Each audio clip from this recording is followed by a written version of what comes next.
Год назад у 35-летней Стефании Смит родился сын Исайя.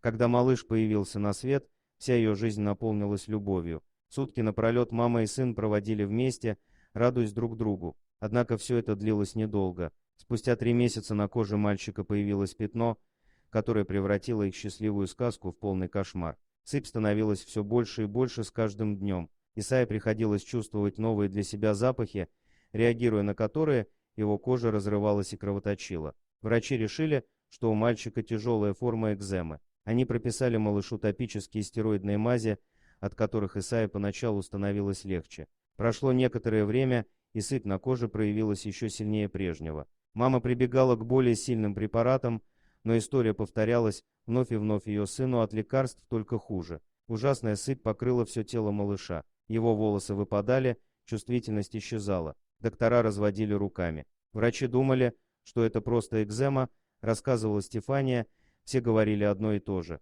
Один из докторов даже сказал, что я отравляю сына своим молоком, поэтому должна немедленно прекратить кормить его. Прошло 5 месяцев, и у Исайи случился приступ кожи, начала разрываться глубоко изнутри. Скорая увезла мальчика в госпиталь, где его лечили сильными стероидами. Мази дали результат, но через 2 дня приступ вернулся с новой силой. Для того, чтобы избежать инфекции, Стефания регулярно обертывала своего малыша медицинскими бинтами. Даже его пальчики, которыми он мог почесать себя во время сна, должны были быть полностью закрыты. Исайе становилось лучше только в воде. Дни напролет мама проводила с малышом в ванной, пока тот лежал в раковине. Только там ее сын не плакал. Каждый раз, когда мы касались друг друга, его кожа начинала вскрываться изнутри. Я не могла приложить его щеку к своей. Я не могла даже обнять его без всех этих бинтов, рассказывала Стефания. Ему все время было больно, он кричал. Я все время плакала. Он выглядел так,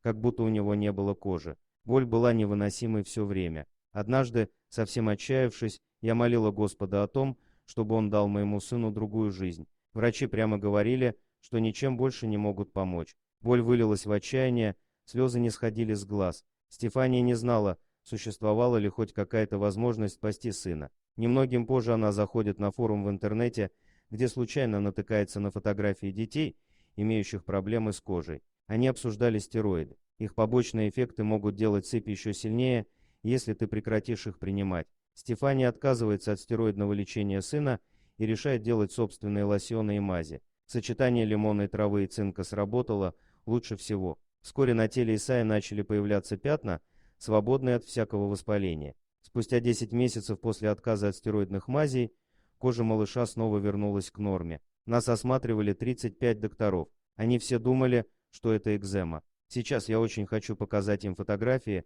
на которых Исайя полностью здоров. Самое главное, что мальчик, к которому когда-то никто не мог прикоснуться, сейчас может весело играть с другими детьми. Мы потеряли целый год. Целый год я не могла поцеловать его, прикоснуться к нему. Сейчас мы постоянно обнимаем его всей семьей. Ему так нравится. Стефания поделилась своим опытом, чтобы помочь другим. Она, как никто, понимает боль женщины, ребенок, который вынужден беспрерывно страдать.